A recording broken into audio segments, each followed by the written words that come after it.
Olá, seja bem-vindo a mais um videocast aqui do Grupo Ideia. Hoje a gente está aqui nesse evento tão importante que é o 27º Seminário de Mecanização e Produção de Cana-de-Açúcar. Aqui do meu lado está o Luiz Carlos Dalben, da Dalplan Consultoria. Muito obrigada pela presença e por Sim. participar do nosso videocast. Bom, Dalben, vamos lá para a primeira pergunta. Sim. Capacitação reduz custos. É uma frase que todo mundo concorda e ninguém discute. Mas por que então o setor ainda tem tantos problemas de custos ligados a pessoas?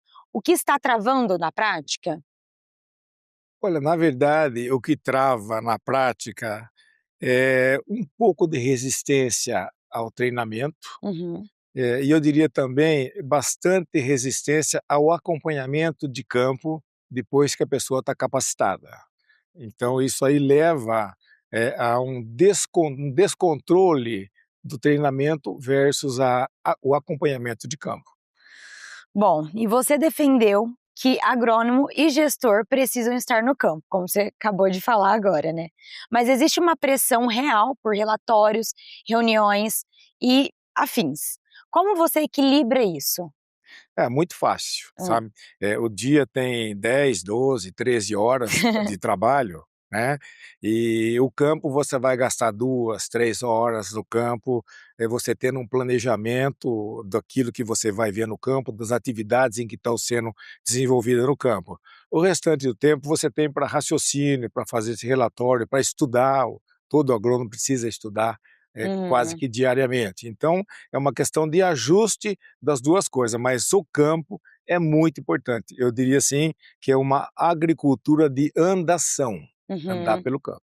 E é uma questão também, então, de gestão, né, do próprio tempo da pessoa que vai ao campo para coletar essas informações, os dados, e depois, para trazer relatórios e as reuniões, é basicamente uma síntese do que colheu no campo, né, a gente pode dizer. Sim, as coisas acontecem no campo. É, Então você tem que ir no campo um dia de sol, um dia de vento, um dia de chuva, até para ver para que lado a água corre. Ou seja, você tem que conhecer bem o campo, sim, né, para que o papel não demonstre aquilo que você realmente não fez. é.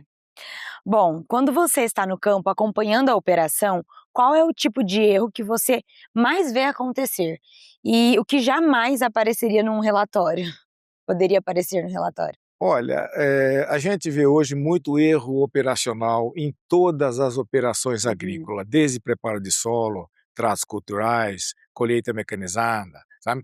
Que o que acontece é o seguinte, em cana-de-açúcar, nos 12 meses que a cana passa no campo antes de ser colhida, são muitas as oportunidades de erros que Sim. acontecem, entendeu. Então toda vez que você vai para o campo, você vai enxergar 2, 3, 4 erros, desde erros simples, pequenos, que você tem que corrigir, até muitas vezes erros grosseiros, seja, erros básicos que não deveriam estar acontecendo, muitas vezes por um descompromisso da pessoa ou por uma falta até de conhecimento mais profundo. Sim, ou até mesmo de treinamento, né. Com certeza. Bom, você disse uma coisa que eu achei muito interessante. Antes de pensar em como ou quem treinar, você tem que escolher profundamente os seus custos, né, foi uma das coisas que você falou na palestra. Na prática, como um gestor faz esse diagnóstico? O que ele precisa olhar primeiro?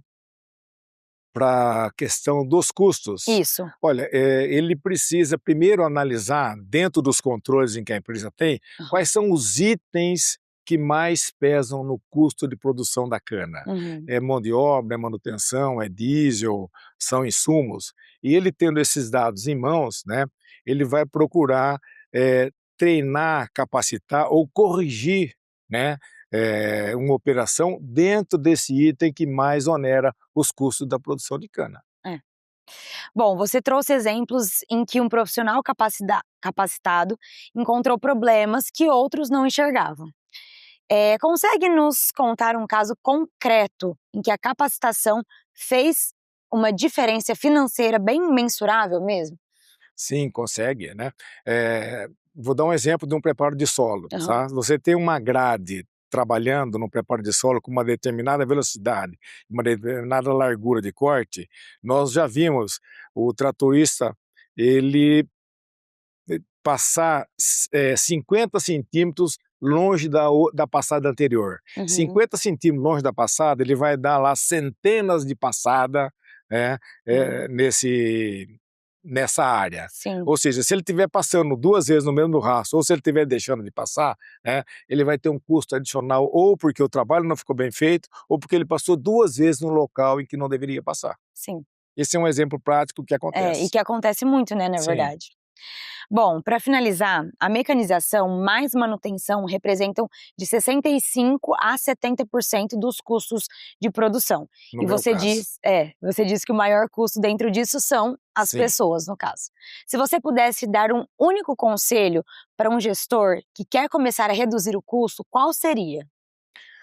Olha, primeiro, as pessoas têm que estar capacitadas para fazer e saberem o que é que eles estão realmente fazendo, os operadores. Sim. Segundo, se você tem um rendimento maior com uma máquina de mais potência ou com uma máquina que tem uma duplicidade numa operação, você está reduzindo automaticamente o número de horas trabalhadas. Sim. Você reduzindo o número de horas trabalhadas de qualquer trator, você automaticamente está reduzindo os custos.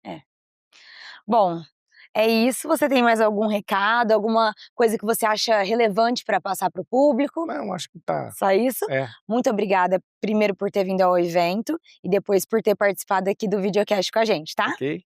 Obrigada, gente. Até a próxima entrevista. E é isso aí. Um beijo.